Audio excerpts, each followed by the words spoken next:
My name is Eleanor Thompson, and I'm 67 years old. With the weight of those years etched into every line on my face, what I'm about to tell you altered the course of my existence in ways I could never have imagined.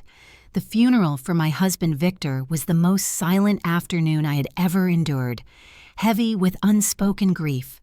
There, standing next to his grave under a gray sky, I received a text from an unfamiliar number that sent an icy shiver down my spine. "I'm alive." "That's not me in the casket," I typed back, my fingers shaking uncontrollably in the chill air. "Who are you?" The reply stole the air from my lungs, leaving me gasping. "I can't say. They're watching. Don't trust our sons." That instant ripped my spirit apart, leaving a raw, aching void. My reality shattered as I glanced at Samuel and Theodore, my own sons, positioned near the casket, with oddly composed faces that betrayed no real turmoil. Something felt deeply amiss. Their sobs appeared contrived, their embraces as frigid as a winter frost. For 43 years, Victor had been my companion, my sanctuary, my purpose in this world. I encountered him when I was 24 in the quaint village of Oak Ridge. We grew up along the same winding dirt paths, harboring simple aspirations amid the rolling hills. I mended garments for local families to care for my ailing mother, while Victor tinkered with clocks in a modest workshop passed down from his father. We were humble folk, yet content in our simplicity. We possessed something priceless that wealth could never purchase. Genuine affection. I recall the initial moment he addressed me, with the sun filtering through the leaves. It was a Wednesday morning, the air crisp with the scent of fresh dew. I was strolling toward the village market in my worn blue skirt and scuffed boots. He emerged from his workshop with oil-smudged fingers and grinned at me with a bashfulness that captured my heart right then. "Good morning, Eleanor," he murmured in a gentle tone. "Need me to fix your watch?" I didn't have a watch, but I invented a reason just to converse with him, feeling a flutter in my chest. That exchange blossomed into evenings beneath the ancient willow tree in Village Green Plaza, then into vows of everlasting devotion, and ultimately into a modest ceremony, brimming with optimism and the aroma of wildflowers. The early years proved challenging, filled with the sounds of creaking floors and distant thunder. We resided in a 2-room cottage with a leaky shingle roof. When storms came, we'd place buckets throughout the home to collect the drips, but our joy remained unshaken. Victor labored from dawn until dusk in his workshop, and I tailored dresses for the ladies in the village. When Samuel arrived, I believed my soul would overflow with elation. He was a precious infant with his father's wide gaze and my gentle grin. 2 years on, Theodore came, equally flawless, his cries echoing like music in our humble abode. I nurtured them with every ounce of tenderness I possessed, forgoing my own desires for their happiness. Victor proved an exceptional parent. He'd guide them on hikes through the nearby woods on weekends, instruct them in repairing small gadgets with steady hands, and weave tales at bedtime under the flickering lantern light. I nourished them, clothed them, and soothed them during their tears. We formed a tight-knit unit, or at least that's what I convinced myself. As they matured, shifts began to emerge, subtle at first, like shadows lengthening at dusk. Samuel, the elder, displayed constant drive. From childhood, he'd question our frugal existence, why we lacked a vehicle like neighboring households. Theodore mirrored his every move, as he invariably did. When Samuel reached 18, Victor proposed employment at the workshop, but he dismissed it scornfully. "I don't want to soil my hands like you, Dad. I'm destined for greater things." Those phrases wounded Victor profoundly, though he concealed it from me amid the quiet evenings. I'd spot him on the veranda at twilight, gazing at the constellations with a melancholic expression that tugged at my heart.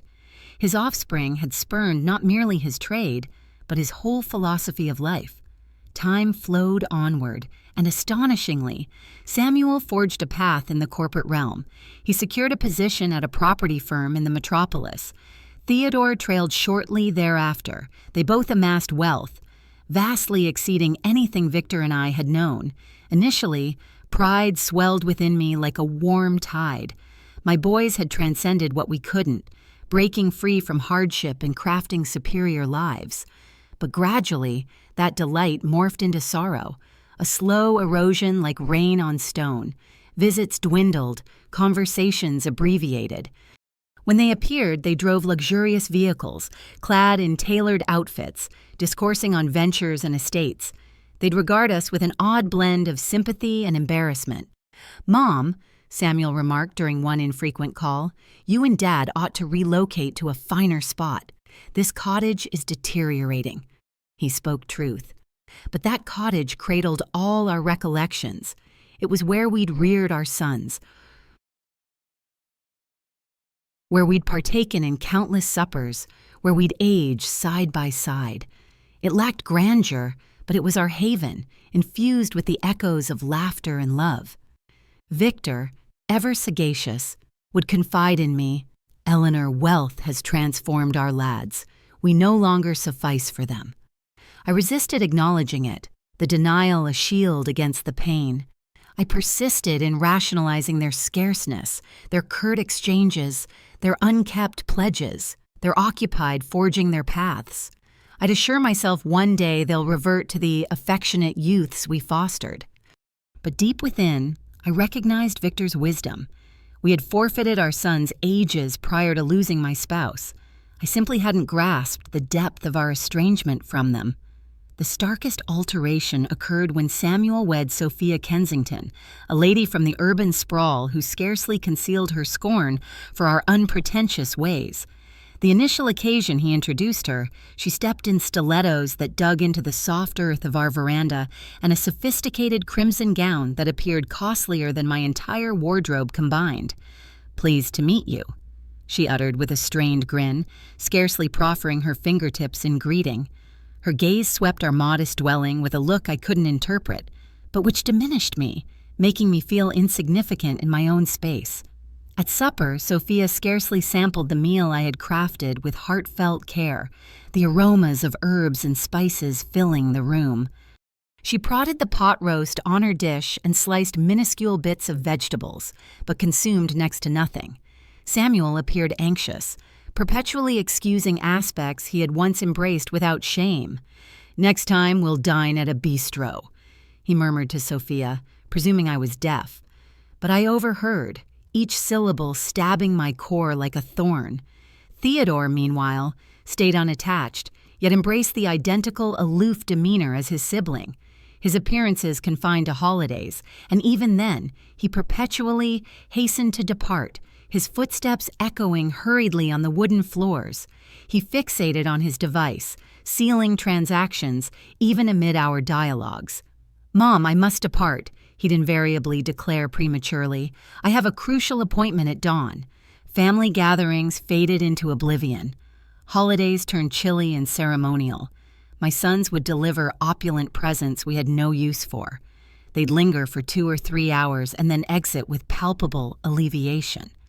Victor and I aged in solitude, consoling one another amid the quiet evenings. He persisted in his workshop, though his grip lacked former vigor. I continued my tailoring, but my vision dimmed with time. We subsisted on our meager earnings, resolute in not soliciting aid from our prosperous offspring. "Do you know what the most heartbreaking aspect is, Eleanor?" Victor confided one evening as we sipped tea on the veranda, the stars twinkling overhead like distant memories. "It's not that they possess riches, it's that the riches have convinced them we're insignificant now." He was correct, as ever, his words lingering in the cool night air. My sons hadn't merely evolved monetarily, they had altered in their essence. We ceased being their cherished guardians.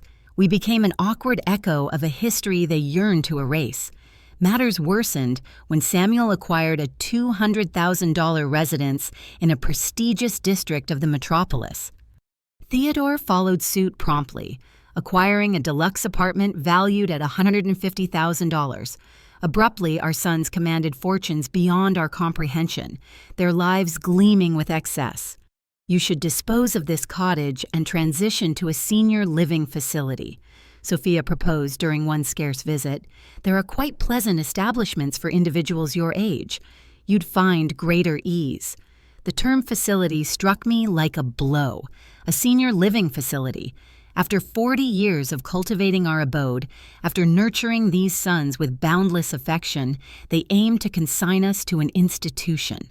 We require no facility, Victor responded with the poise that defined him, his voice steady despite the hurt. We're content here in our cottage. But I observed the looks on Samuel and Theodore's countenances. They endorsed Sophia's notion.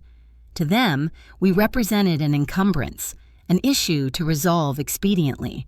It was then that the bolder propositions commenced.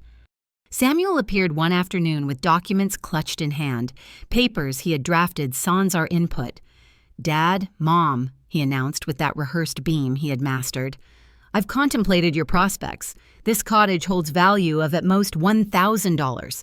If you vend it, I can contribute funds so you can relocate to a superior locale, an enhanced setting. To us, no setting surpassed the home where we'd savored decades of bliss, its walls whispering tales of our shared past." But Samuel failed to comprehend that. For him, all reduced to figures, to fiscal worth. Moreover, he proceeded, "I believe Dad should retire from the workshop. He's already 70 years old. It's time to unwind." Victor regarded him with boundless melancholy, the lines around his eyes deepening. "Son, labor isn't a load for me. It's what sustains me, what infuses purpose into my days." "But you might injure yourself," Theodore urged, supporting his brother as he perpetually did. "At your age, a mishap would prove exceedingly perilous." Their utterances rang with solicitude, but I detected an undercurrent, a haste, an exigency I couldn't wholly fathom, like a storm brewing on the horizon. The ensuing months grew strained, thick with unspoken tensions. My sons escalated the coercion for us to vend the cottage. They escorted property brokers unannounced. They commissioned valuations without our consent. They even commenced discussing what served everyone optimally. "Look," Samuel conveyed during one especially uneasy supper, the candlelight flickering uneasily. "Sophia and I have resolved to start a family imminently.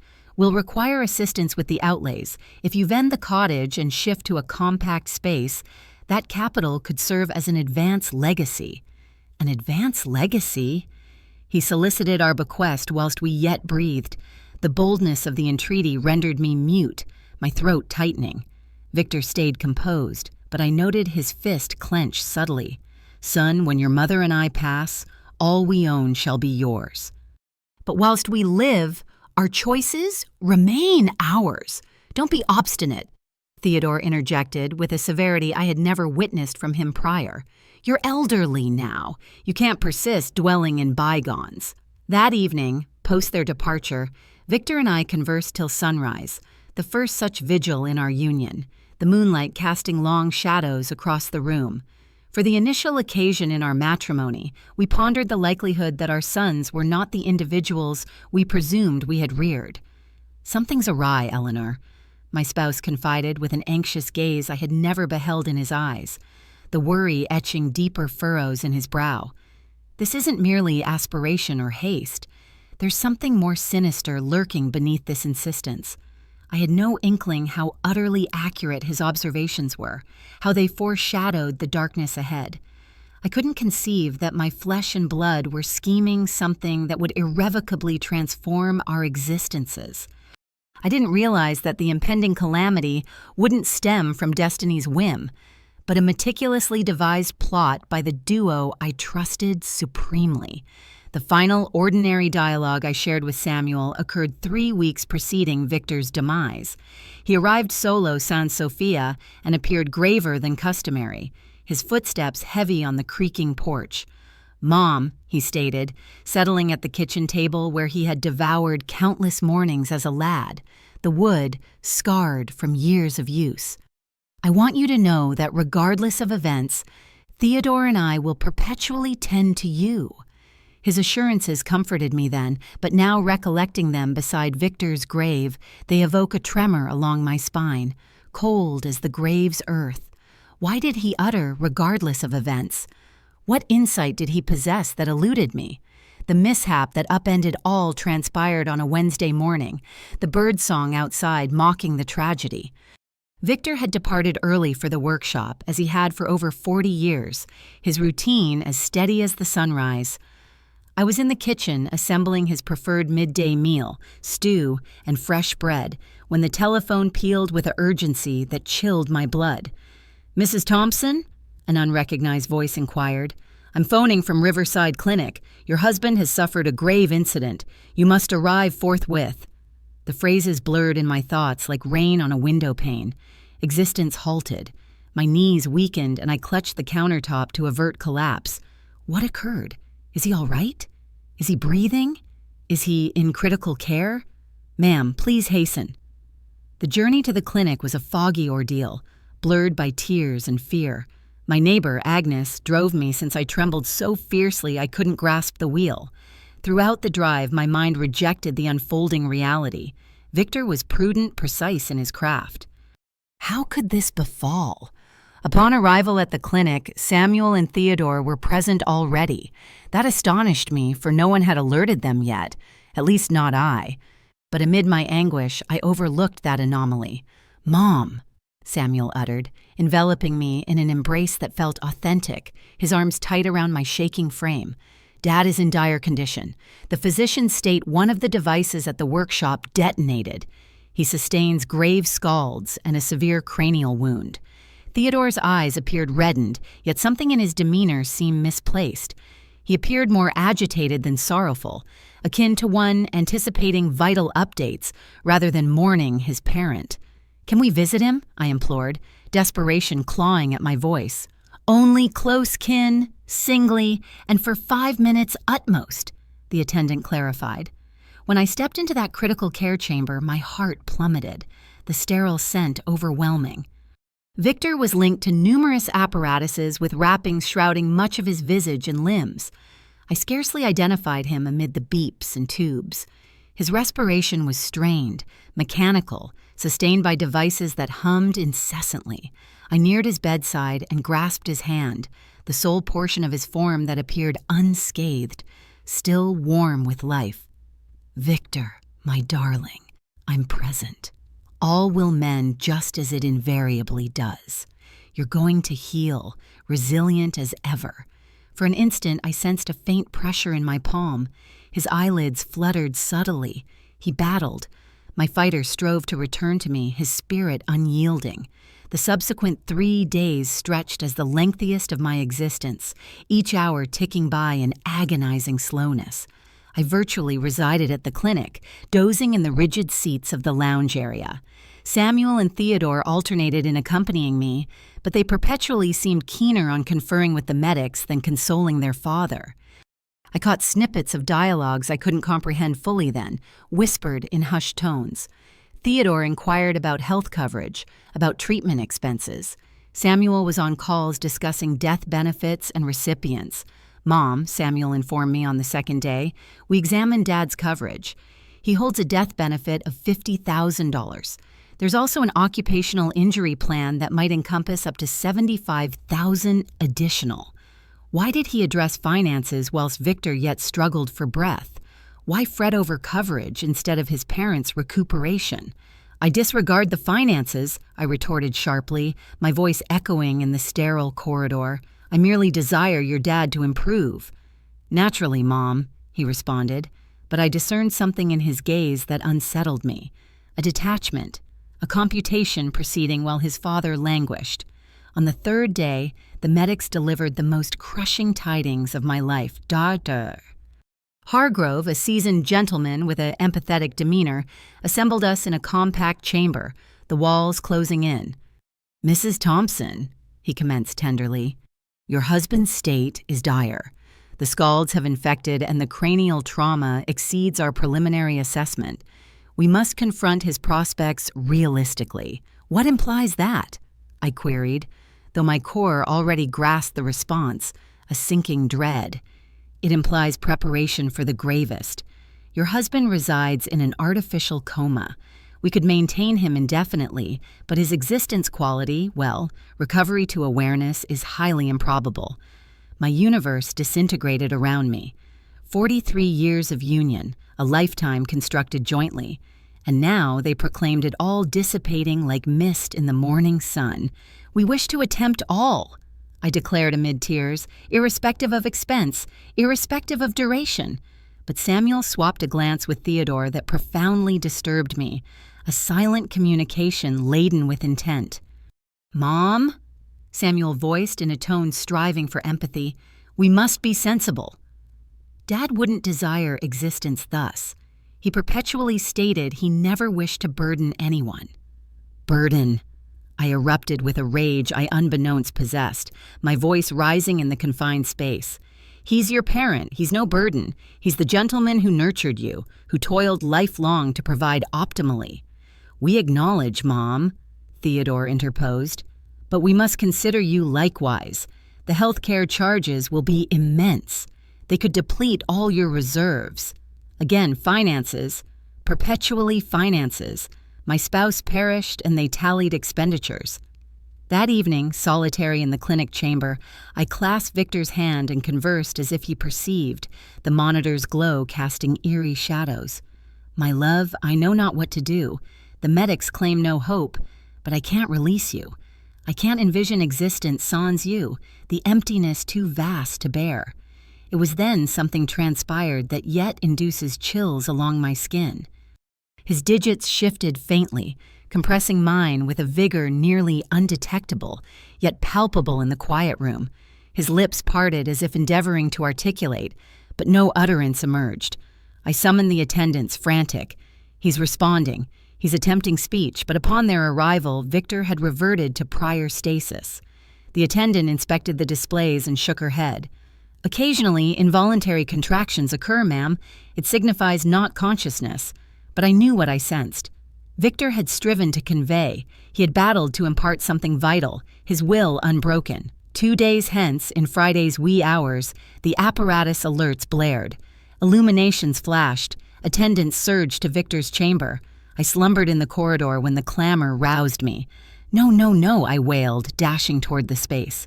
The physicians labored 40 minutes striving revival, but futilely.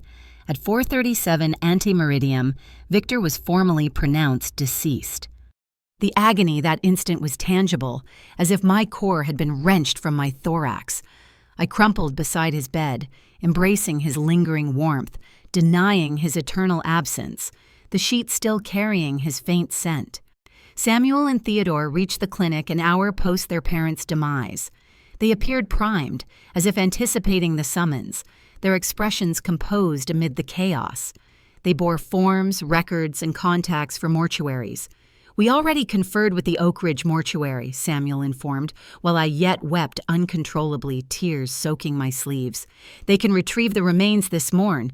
We likewise reached the coverage," Theodore appended. "The assertion procedure commences."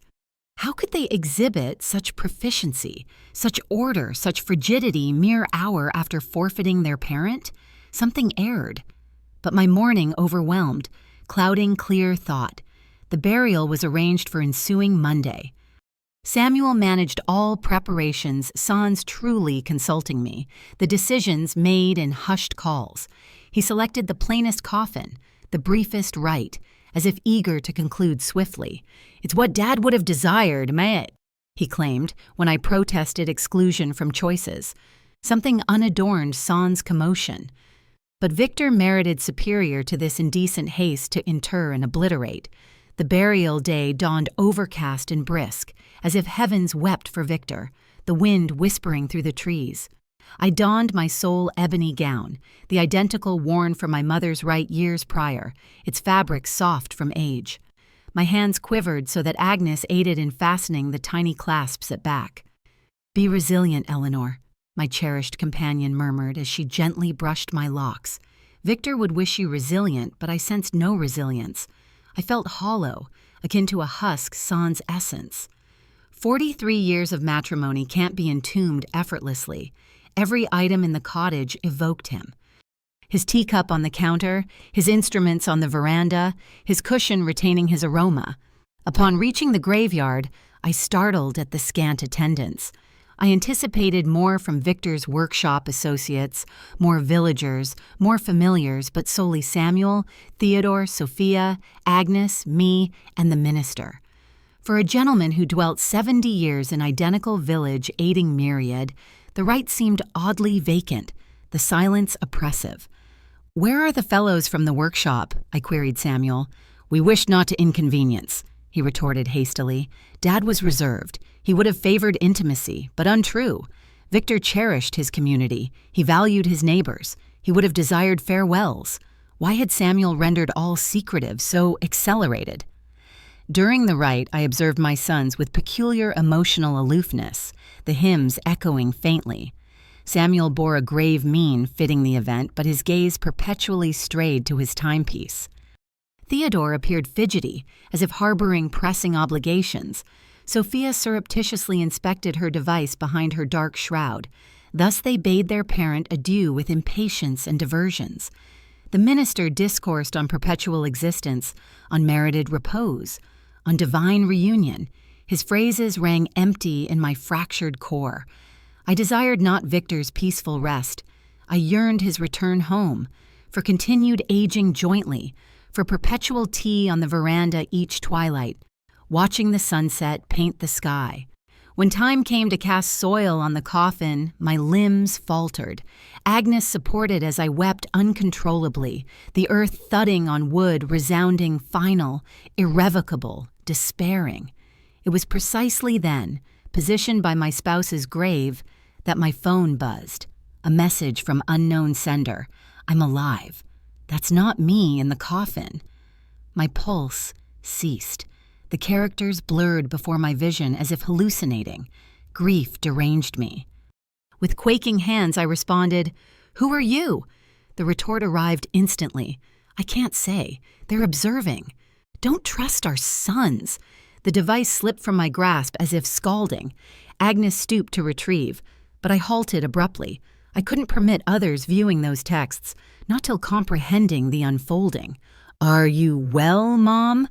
Samuel inquired, nearing with concerned visage. I scrutinized him, seeking hints on his features. His gaze appeared genuine, but now each motion, each utterance, each mien felt dubious, shadowed by doubt. "I'm fine," I falsified, stowing the phone in my satchel. "I merely need home." En route back, those messages haunted me. Was it conceivable someone perpetrated cruel jest at my life's nadir, or existed genuine chance Victor lived? But if alive, whom interred we? And if deceased, who possessed sufficient particulars of our lives to craft something so precise regarding our sons? That evening, solitary in my cottage, now akin to sepulchre with its echoing emptiness, I scrutinized each detail of recent days. Victor's incident odd from outset. Per Samuel, a device detonated in workshop, but Victor knew each component intimately. He was scrupulous in upkeep, compulsive in security, his habits ingrained over decades. Plus, how had my sons arrived clinic swiftly if none alerted? Clinic contacted me initially. I was emergency liaison. How knew they incident afore me? Then finances. From day one, Samuel and Theodore discussed policies and heirs as if awaiting, priming for it, their words laced with anticipation. I resolved inspecting Victor's records. In his aged oak desk, he stored vital documents in steel container, policies, cottage deed, workshop papers, all present. I located $50,000 death benefit Samuel mentioned, but something unfamiliar. Policy updated merely 6 months prior, elevating from $5,000 to $1,000. Why had Victor augmented? He never disclosed alteration, and crucially, who proposed? I persisted, searching, and unearthed something more alarming. An occupational injury policy, unbeknownst, acquired 2 months pre-demise. $5,000 for accidental workplace death. $15,000 total. Fortune for us, but tempting for unscrupulous. My phone buzzed anew. Message from identical unknown. Inspect bank ledger. See who's transferred funds. This occasion, no hesitation. This entity, whomever, knew excessively for hoax. New coverage. New sons. New intimacies solely intimate could. Next day, I visited bank where Victor and I maintained account 30 years. Mrs. Jenkins, manager knowing us eternally, welcomed with heartfelt sympathy. Eleanor, so sorry, Victor. Fine, man, thanks, Mrs. Jenkins. Came check accounts. Need grasp finances. She displayed statements last 6 months. What beheld petrified me. Past 3 months. Substantial extractions from reserves. $1,000 January, $3,000 February, $4,000 March. Funds unknown moved. Who sanctioned? I queried, voice quivering. Husband came personally, Mrs. Jenkins elucidated, said needed for workshop fixes, but I managed household ledgers, knew precisely funds and expenditures. Victor never mentioned costly repairs, and we certainly never discussed withdrawing thousands from reserves, the act shrouded in secrecy. Have signatures for extractions? I asked. She showed receipts. Indeed, resembled Victor's script, but handwriting seemed altered. Too unsteady, too hesitant for his typically bold, distinct stroke. Mrs. Jenkins, I inquired with pounding heart, did he arrive alone for extractions or accompanied? She pondered. Now think accompanied by one son once or twice. Samuel, think said aiding Dad paperwork because Victor struggled reading sans spectacles. Samuel, my son involved in unknown fund extractions, using father's weary vision excuse, but Victor saw flawlessly with spectacles, which he never removed daytime. That afternoon, as I examined bank receipts repeatedly under the warm lamplight, another message arrived. Coverage, their notion. Convinced Victor needed greater safeguard for you. Trap. I could deny no longer the accumulating proof before me, stark and undeniable. Mysteriously heightened policies, unauthorized fund moves, Samuel's role in unknown dealings, his dubious efficiency organizing burial, his detachment during father's torment. But query terrifying me was if they truly orchestrated Victor's demise, how executed, and who dispatched messages, how this person knew so profoundly what transpired. Ensuing days, nightmare of uncertainty and mistrust, shadows lengthening in every corner. Each Samuel smile, each Theodore embrace, each condolence word felt facade, concealing ominous, but needed further substantiation before accepting horror forming in mind. My phone continued receiving messages from enigmatic number. Visit Victor's workshop, search desk, things unseen. I resolved visiting workshop first since incident. Samuel claimed machine detonated, but upon arrival, found utterly divergent from anticipated, the air still carrying faint oil and wood scents. Workshop oddly pristine, too immaculate for explosion scene. No char on walls, no remnants, no destruction traces such grave incident should cause. The tools neatly aligned. Where machine detonated? I voiced aloud to empty space. Searched entire workshop and found every apparatus positioned functioning impeccably. The lathe, the drill, the grinder, all intact. What then caused incident? In Victor's desk, found something chilling me to bone. Note in his script dated 3 days pre-death. Samuel insists need more coverage, says for Eleanor. But something amiss. Distrust intentions. Below note another. Theodore brought paper sign. Says modernize workshop, but comprehend not. Why haste? My spouse harbored doubts. Intuited malevolent aims our sons, but perished afore confiding, his warnings left in ink.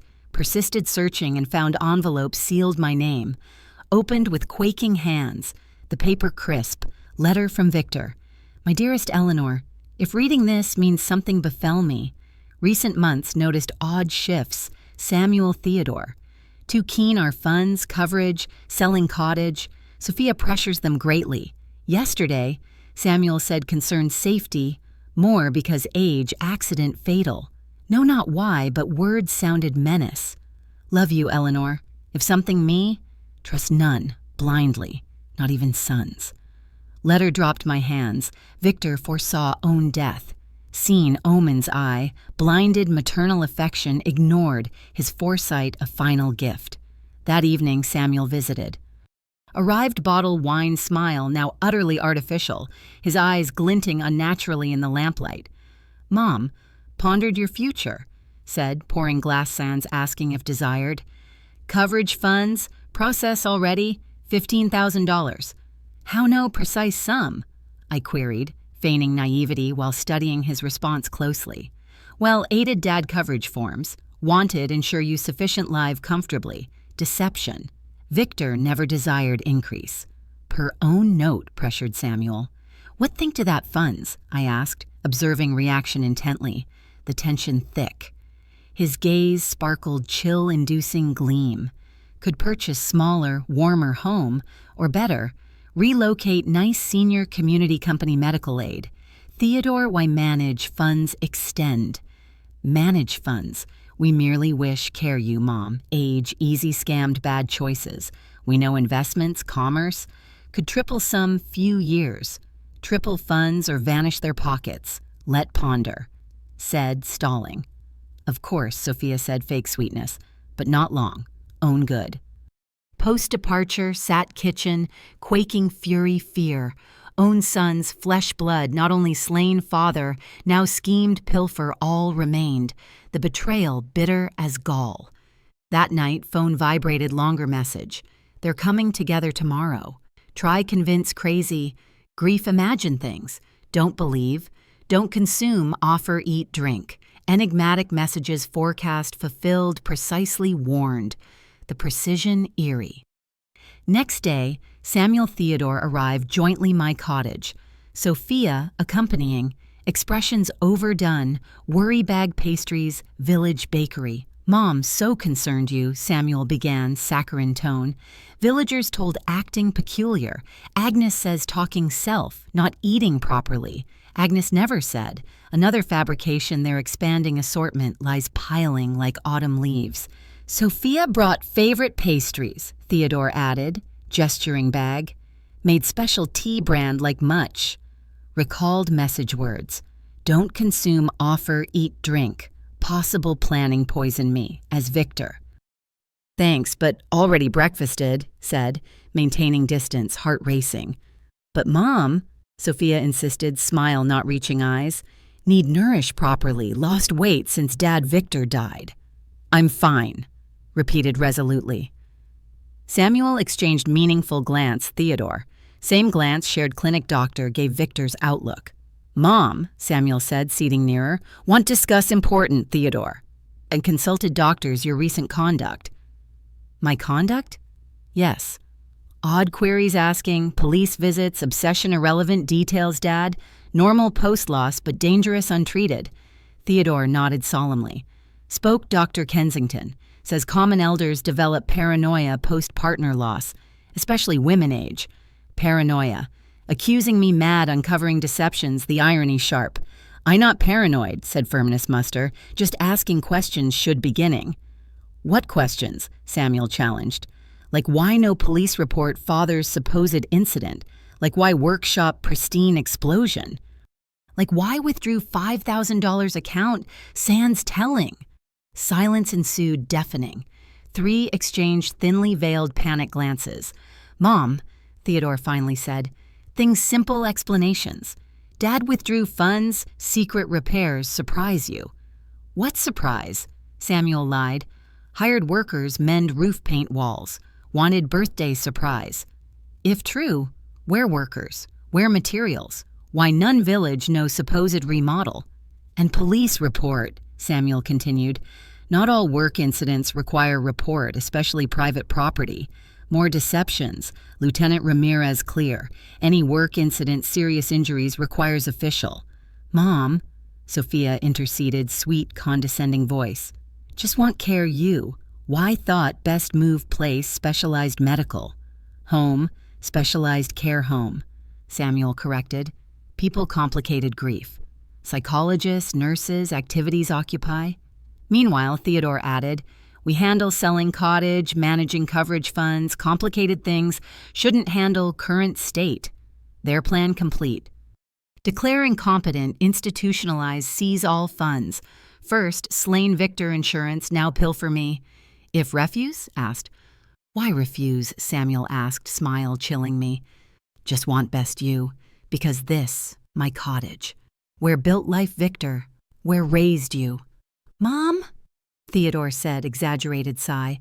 Can't live past forever. Dad gone. Accept move on. Accepted but not mean surrender life funds. Mass concern cracked sons' faces. Samuel rose suddenly. All right. If not heed reason, must take drastic steps. What mean? Mean start legal, declare mentally incompetent. Witnesses erratic conduct. Testimony doctors confirm suffering, senile paranoia. Doctors? What doctors? Hadn't consulted doctors mental. Dr. Kensington signed preliminary report, Theodore added. Says base descriptions conduct likely needs specialized. Doctor never examined signed report based sons told. How much cost by false? So cooperate voluntarily, Samuel continued, or legally, but weigh, get help need, direct threat. If not surrender funds willingly, use law pilfer. Need time ponder, told stalling. Of course, Sophia said false sweetness, but not much time own good. Post left, sat kitchen, trembling rage fear. Own son's blood, not only murdered father, planning steal, all left. That night, phone vibrated, longer message. Eleanor Marcus Donovan, private detective. Victor hired 3 weeks pre-died suspicious Samuel Theodore. Poison methanol mixed breakfast tea. Have audio evidence conversations planning. Tomorrow, 3:00 afternoon, go corner bistro. Sit rear table. All there. Finally, no sender messages. Importantly, proof need justice, husband's death. But knew little time. Samuel Theodore revealed intent. If not act swift, end confined home, they expended funds, cost Victor life. Conflict commenced. Even 67-year-old woman versus 2 merciless men had something lacked. Truth. Truth eventually emerges always. That night, first Victor's death, smiled knowing husband not died vain. Caution, instinct higher, detective allow justice. Samuel Theodore gravely underestimated mother. About discover woman battling memory, murdered husband, force potent all greed combined. Next day arrived, laden nervousness anticipation, the air humming with possibility. Dressed meticulously, selecting somber navy frock wore significant events, its fabric smooth against my skin. If meeting man provide needed answers, wanted prepared revelations, my resolve stealing. At 2:30 afternoon, walked corner bistro determined cautious steps, every shadow suspicious, every street person potential spy son sent, paranoia accused having starting feel warranted, justified by events. Bistro moderately occupied, chatter soft background, went straight, rear table instructed. Ordered peppermint tea, waited, hands trembling, slightly worn oak table, its surface etched with years of use. Precisely 3 sharp, man 50s approached table. Tall, gray-haired, intelligent eyes, serious kind expression. Carried tan dossier arm. Mrs. Thompson? Asked low voice. Nodded, voice not yet trusted. I'm Marcus Donovan. So sorry, loss. Victor, good man, sat opposite place dossier table. Before show have need know here. See very painful. Ready? Preparing since first message, replied firmness unbeknownst. Marcus opened dossier, extracted small recorder. Victor saw month ago, worried sons conduct, hired investigate discreetly, pressed play. Victor's voice, familiar, cherished, filled small space us, evoking warmth and ache. Marcus need know if something me, not accident. Samuel Theodore. Pressuring increased death benefit. Yesterday, Samuel brought papers, said better protect Eleanor. But Reed realized clauses benefit them directly. Heart accelerated, hearing Victor's voice like brief return, but words confirmed worse doubts, his tone laced with concern. Recording continued. Theodore asking odd questions, daily routine, eat breakfast, time leave home, if Eleanor comes workshop me. Says concern, but manner asks worries me. Marcus paused recording. Conversation 3 weeks pre-death but have recent. Played another, this Samuel's voice background phone. No, can't wait longer, old man starting suspicious. Yesterday, asked why interested coverage. Yes, have methanol. Works perfect symptoms resemble heart attack, stroke. No, mom not problem. After dad dies, devastated do want her. Tears rolled cheeks. Voice my son, own son, coldly scheming parents' murder, detachment chilling. More, Marcus said softly, recording day pre-Victor's death. New recording this Theodore someone. Everything ready. Tomorrow, Samuel put methanol dad's tea. Told special vitamin supplement doctor recommended. Fool drink unsuspectingly. Symptoms, start dizziness, confusion, then sight loss, convulsions, coma. Doctors think stroke, heart attack. Time realize poisoning, too late. World utterly collapsed. Foundation crumbling. Not only planned Victor's murder, executed coldness terrified me. How possible sons, infants nursed, boys comforted nightmares capable monstrous. How recordings? Asked sobs. Victor asked install listening devices house, Marcus explained. Afraid, not exactly what. Placed home phone strategic spots, extracted photographs dossier, also this Samuel purchasing methanol hardware store, 30 Miles Village, paid cash, fake name, but video. Photographs clearly showed Samuel exiting store, small bottle hands. Date photos 5 days pre-Victor's death. And this, Marcus continued, showing documents. Samuel Theodore's financial records last 6 months, spending far more incomes justify. Samuel owes $70,000 creditor Metropolis. Theodore gambling debts near $40,000. Depire. All started sense. Not mere avarice motivated Victor's murder. Financial desperation. Sons ruined. Viewed father, easy quick funds source. Why not police immediately post Victor's death? Asked. Because Samuel Theodore, very astute. Bribe doctor attended Victor clinic, alter official diagnosis. Instead, poisoning, death certificate says cardiac failure complications work incident. Without medical proof, recordings might insufficient conviction. But now all evidence together said pain determination mix. Exactly. One more thing, no. Blood chilled. What? Son's planning kill you too. Marcus played final recording, this Samuel Theodore's voices joint. Once dad's coverage funds, need rid mom too, Samuel said. Can't risk suspicious anyone idea's head. How? Theodore asked. Same dad. But time. Look, suicide depression. Widow can't live son's husband. Nobody question. Money heirs. Everything ours. House, reserves, coverage funds, almost $200,000 total. Recording halted. Shaking uncontrollably, body racked.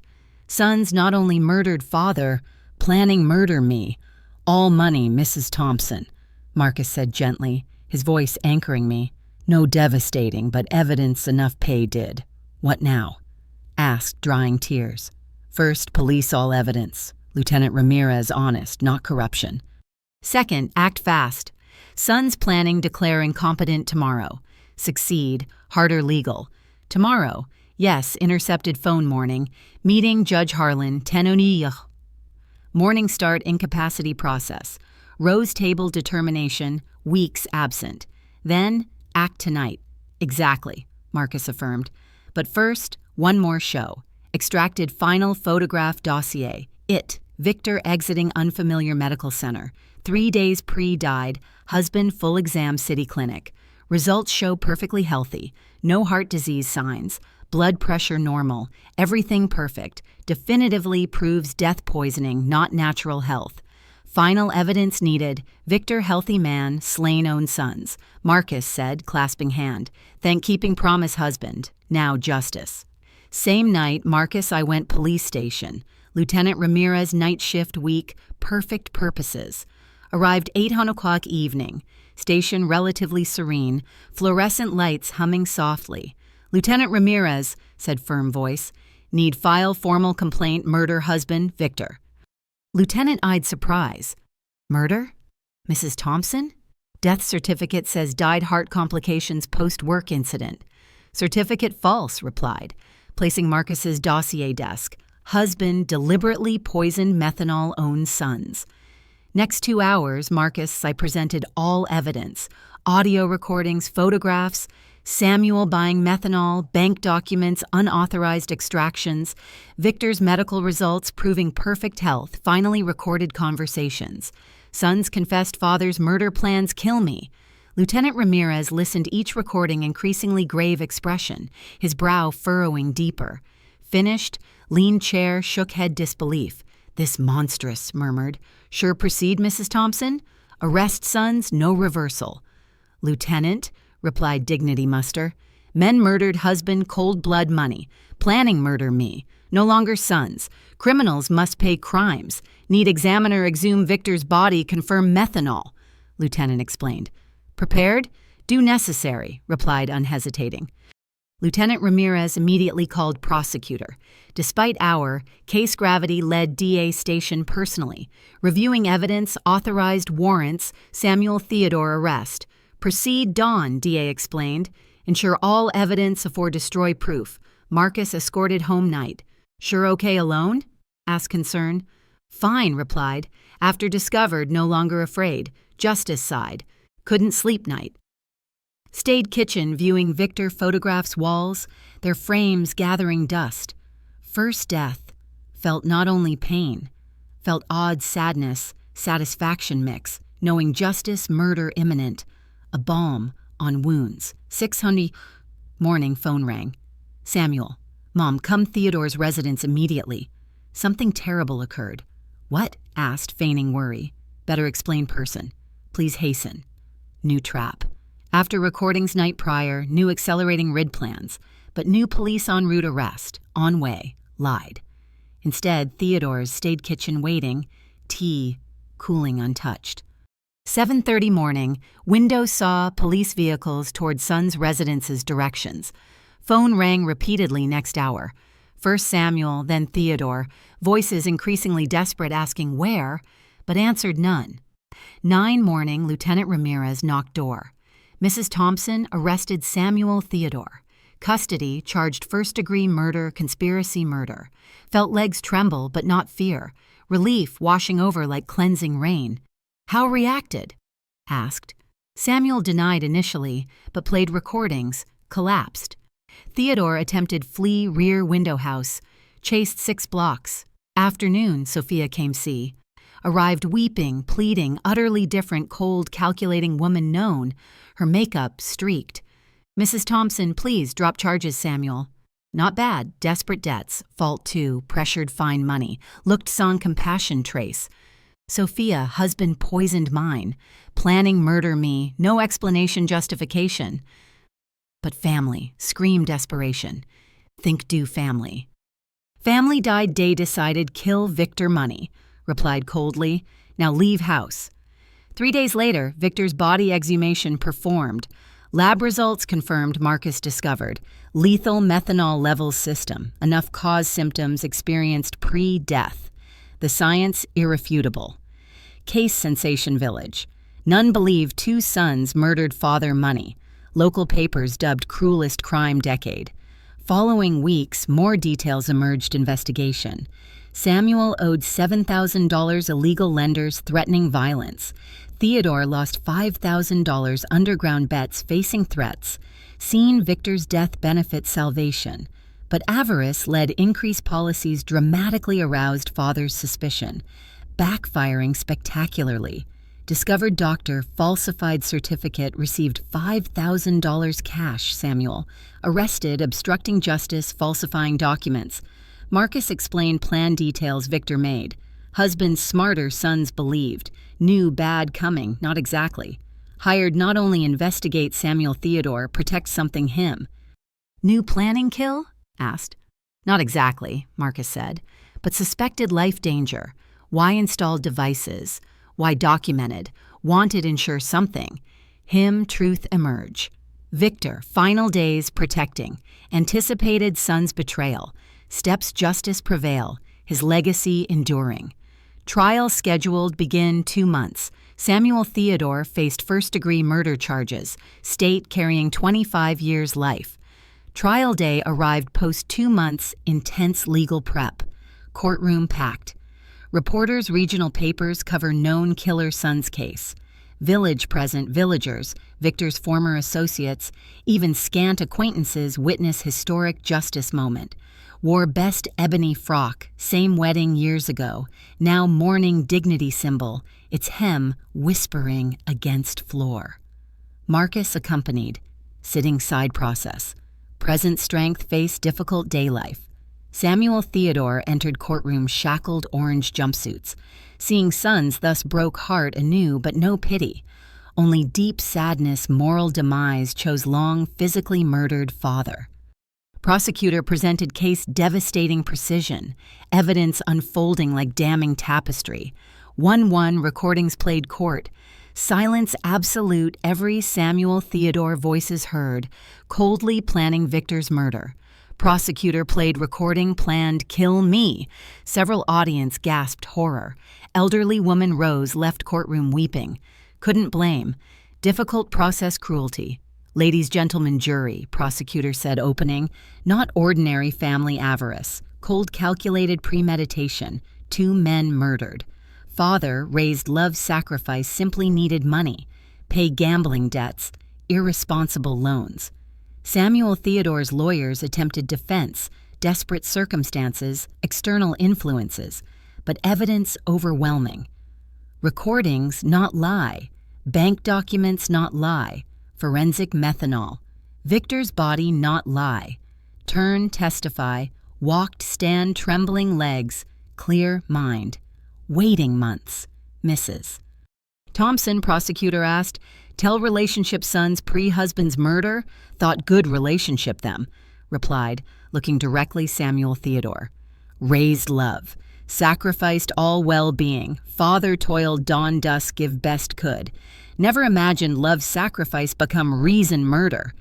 Any point, suspect harm husband? No, painful part all. Trusted completely, told Victor, accident workshop, believed. Organized burial quickly, thought efficient grief. Never imagined covering murder. Samuel lowered head testimony. Theodore looked defiantly but saw tears' eyes. Too late tears, too late regret. Dramatic moment trial prosecutor played full recording conversation planned own murder. Samuel's voice filled courtroom. Once dad's coverage money, need rid mom too. Can't risk suspicious. Murmur horror audience. Several turned look disbelief compassion. Felt heard recording first? Prosecutor asked. Realized lost 2 sons, long lost husband, replied, voice cracking firm. Babies nursed, children comforted nightmares. Died, replaced 2 strangers, capable cruelty money. Defense tried cross-examine, suggesting misinterpreted sons' intentions. Grief exaggerated evidence, but recordings spoke themselves. Truth resounding. Marcus testified, explaining detail Victor hired afraid own sons. Described investigation step, evidence collected, recorded moment revealed truth.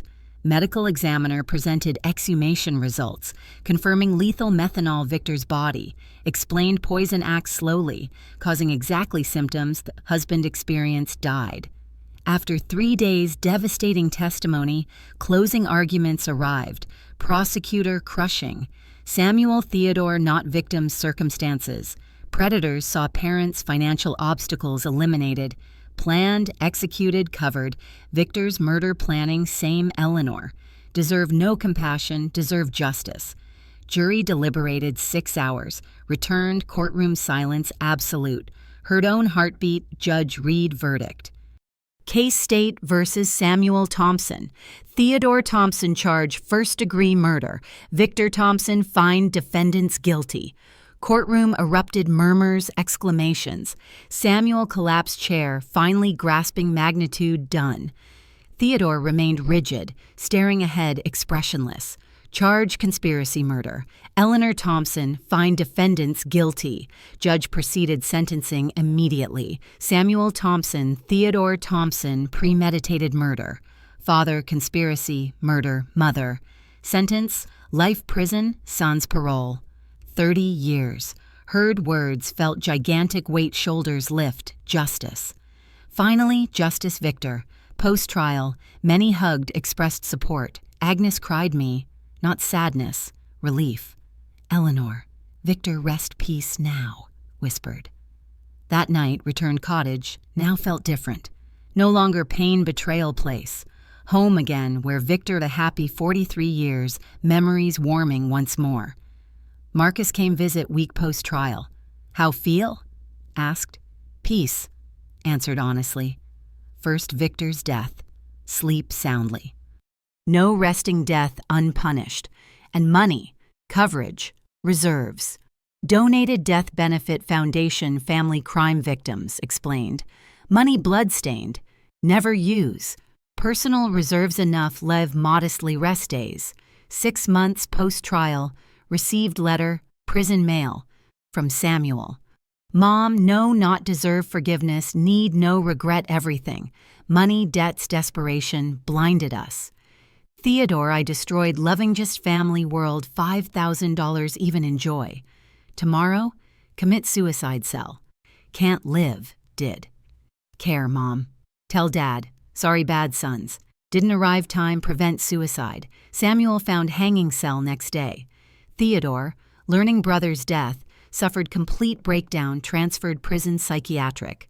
Today, 2 years post-trial, live peacefully small cottage. Converted Victor workshop garden, grow flowers grave every Sunday. Petals vibrant against earth. Marcus become close friend. Visiting regularly ensure okay. Our conversations a comfort. Sometimes villagers ask miss sons. Answer complicated. Miss children were. But children died long, Victor. Men became not sons. Strangers shared blood, not heart. Learned true family, not blood defined. Love, loyalty, mutual respect. Victor, true family, 43 years. Friends supported trial family now. Justice, not return, Victor. Gave peace. Quiet nights. Sit veranda. Often drank tea together. Swear feel presence. Proud, strong, do right. Even meant losing sons forever. 5 years past terrible day. Graveyard received first message. Changed life forever. Time healing scars. Today, 72 years old, completely silver hair reflects storms faced, overcome, each strand a testament resilience. But eyes, dear friend Agnes tells, shine peace absent before, a quiet glow. Cottage where Victor I built, dreams still refuge, its walls echoing past joys. Made improvements, saved money, painted walls gentle beige, Victor's favorite hue, and turned old workshop neighborhood's loveliest garden. Scarlet tulips, ivory lilies, daisies always turn light, as taught difficult years, their blooms a daily reminder, perseverance. Marcus Donovan became more investigator, helped justice, became chosen family, bond forged adversity, visits every Thursday evening, drink tea. Veranda tells stories, other cases, laughter, mingling, twilight air. Sometimes asks regret reporting own sons wouldn't better kept secret lived lie. Never always answer. Truth hurts, lies kill soul. Foundation established, death benefit, money become bigger. Imagined. Victor Thompson Foundation Family Crime. Victims helps dozens families, yearly tragedies similar mine. Psychologists, attorneys, detectives work, no family suffer silence. I did, 6 months ago, 42-year-old woman came see, name Amelia. Suspected sister, murdered father inheritance. Story painfully similar. Greedy kin, pressure sell assets, odd behavior post-death. Foundation provided detective, free legal, psychological support process. When sister convicted murder 3 months later, Amelia hugged crying, Mrs. Thompson saved life. Hadn't courage report own sons, never courage report mine. Moments remind pain Wentworth. Theodore still lives, though no longer man new. Post Samuel's suicide, mind shattered utterly. Doctors say constant guilt, paranoia. Believing Victor visits nightly reprimand murder. His hallucinations vivid. Tried suicide thrice, but guards constant watch. Receive letters occasionally. Incoherent, desperate apologies, please forgiveness. Initially read, seeking trace son, raised love. Then realized reading reopened healed wounds. Now keep unopened box. Maybe someday read, maybe not. right protect peace. Sophia vanished village immediately post-trial. Someone said moved metropolis changed name. Don't blame. Bearing murderer's surname not easy. Sometimes wonder knew Samuel planning, silent complicit Victor murder. But questions past, learned live present, embracing now. Village Oak Ridge never forget case. Become local legend, story parents tell children, warning greed betrayal. Some see hero, others cruel woman sent own sons prison. Care not think, no truth, truth given needed peace, anchor soul. Health surprisingly good age, doctor says freed stress, sadness carrying, body heals heart. Finds peace, explained last exam, his words resonating. Thursday evening's favorite. Cut fresh blossoms garden walk graveyard. Visit Victor's grave, path familiar comforting. Headstone inscription engraved post-trial. Victor Thompson, beloved spouse, betrayed parent, honorable soul, love stronger death. Tell everything happened weak. Talk foundation. Families helped. Gratitude letters receive people found justice. Our story. Swear feel approval. Breeze rustling nearby branches. Gentle caress no strangest love. Said last visit, no longer feel pain, think Samuel Theodore. Only pity. Pity had world love, chose hate. Had adoring family, chose betrayal. Had chance honorable men like chose murderers. Last week, reporter Metropolis interviewed documentary Family Crimes. Asked anything say others similar situations. Family not crime excuse. Replied. Love not blind. Love boundaries true love. Someone claims love capable harm money convenience. Person not really love. Never too late seek justice no matter culprit. This year, 5th anniversary Victor's death, organized special memorial, over 200 attended. Villagers, foundation members, helped families, local officials. Beautiful see death, began tragedy, become good force many lives, transforming sorrow purpose. Marcus gave emotional address. Victor Thompson died son's greed. Legacy lives every family finds justice. Wife's courage. Evil tried destroy story. Good turned hope others. Night pre-sleep sometimes retrieve old photographs Samuel Theodore children. See playing yard embracing father laughing me past holidays. Joy captured time. Allow cry innocent children once existed pre-greed corrupted utterly. But no longer cry men became. Men chose destiny, paths their own. Story ended bigger personal tragedy. Become symbol justice possible, even unexpected sources. 67-year-old widow proved truth potent lies. True love stronger betrayal, never late right thing. Tomorrow, Thursday, Marcus come tea always. Make favorite scones, tell gratitude letters arrived week. Afterward, work garden jointly, planting new seeds, spring, earth rich promise. Life continues simpler, authentic before. Learn true family, not shared blood. Shared values, mutual respect. Love never harm turns. Victor, wherever. Hope no kept promise made grave terrible day. Found truth, sought justice, turned pain, hope others, death not vain love. Did you enjoy my tale? And which town are you tuning in from? Let's connect in the comments. If you enjoyed the tale, you can back me by sending a super thanks so I can continue sharing more tales like this. Thank you immensely for your kind backing. I'm eager for your thoughts on the tale. On the display, you can view 2 fresh life tales that I strongly suggest. There's plenty more on my channel. Remember to join by subscribing. See you in the upcoming life tale.